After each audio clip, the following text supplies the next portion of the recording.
I will never go to this restaurant again. I had just moved to town, and after a long week of unpacking, I was eager to treat myself to dinner. As I drove through the dimly lit streets, a neon sign flickered in the distance.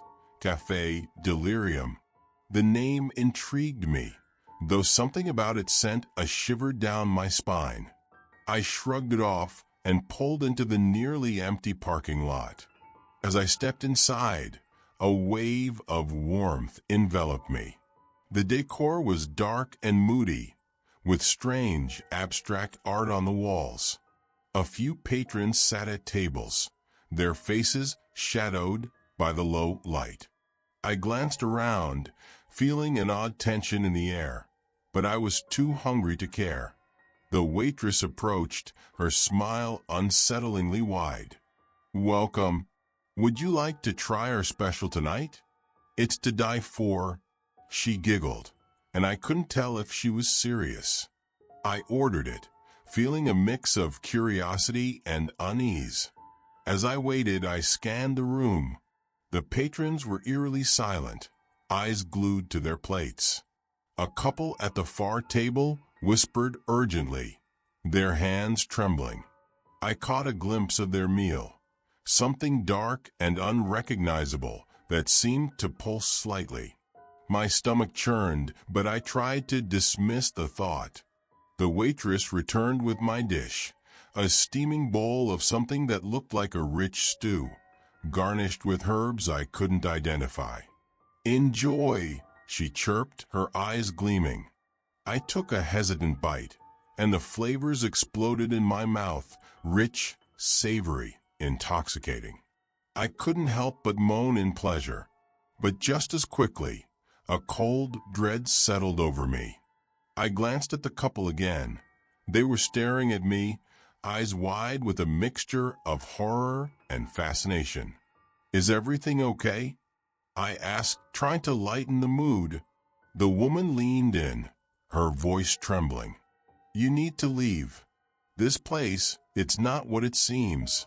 Before I could respond, the lights flickered, and the room dimmed further. I could hear whispers now low and sinister, curling around my mind. I turned back to my meal, suddenly aware of how much I had already eaten. The stew was thickening, and a strange texture was forming in my mouth. I spat it out, realizing with horror that it was hair.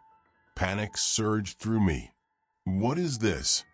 I shouted, but no one responded. The other patrons were still transfixed by their meals, oblivious to my distress. The waitress reappeared, her smile unwavering. "You're enjoying the special, I see. Just a little extra flavor." She reached for my bowl, but I pulled it away, the remnants of my meal still swirling in the dark liquid. "Let me go," I demanded, my heart racing. The couple was now standing, whispering frantically to one another. "Please, you don't understand," the man said. "They don't let you leave once you've tasted it. You're part of it now." Suddenly, the lights went out completely, plunging the restaurant into darkness.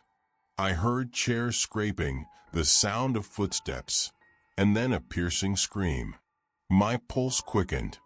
I couldn't stay here. Fumbling in the dark, I raced toward the exit. I could feel the presence of something lurking behind me, breathing down my neck. As I burst through the door, I collided with the cool night air. I stumbled into the parking lot, gasping for breath, my heart pounding in my ears.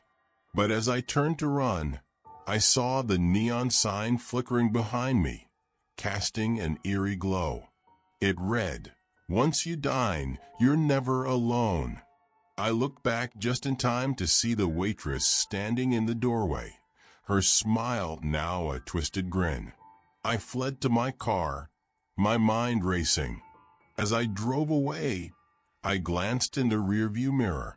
The cafe loomed behind me, its windows dark, but I could swear I saw shadows moving inside. I never went back to that restaurant. But sometimes, late at night, I can still hear the whispers calling me back. Story number 2, I will never go to this restaurant again. I was new to the city, eager to explore its culinary scene. One rainy evening, I stumbled upon a small, unmarked restaurant tucked between two larger buildings. A flickering sign read, "The Midnight Table." It looked inviting despite the ominous name, and my curiosity got the better of me.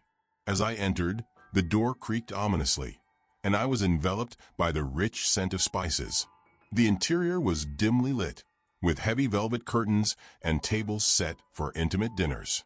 A few patrons sat scattered throughout the room, their faces obscured in shadows. I felt a strange sense of unease, but pushed it aside. I was hungry, after all. A tall man with piercing eyes approached me. "Welcome. I'm Victor, the chef. Would you like to try our tasting menu? It's a unique experience." I nodded, intrigued. As I settled into my seat, he disappeared into the kitchen. I took in the atmosphere, a mix of elegance and something darker. The patrons were silent, eyes downcast, as if they were in a trance. The first course arrived, an artful plate of something resembling tuna tartare, but with an unusual glimmer. I hesitated, but the scent was intoxicating. I took a bite, and an explosion of flavors filled my mouth. It was unlike anything I had ever tasted. I felt a rush, my senses heightened, but then a strange sensation crawled over me. "What is this?" I asked the waitress, a woman with a serene expression. "Just a little secret ingredient," she replied, her smile unsettling. "You're going to love the next course." Before I could respond, the next dish was placed before me, a rich, dark stew that seemed to swirl on the plate. The flavors were incredible, but I couldn't shake the feeling that something was terribly wrong. I glanced around.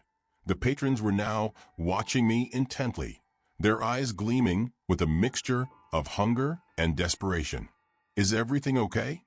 I asked, my voice shaky. Suddenly, Victor reappeared, his smile wide. "You're enjoying our secret menu. Most guests don't last this long."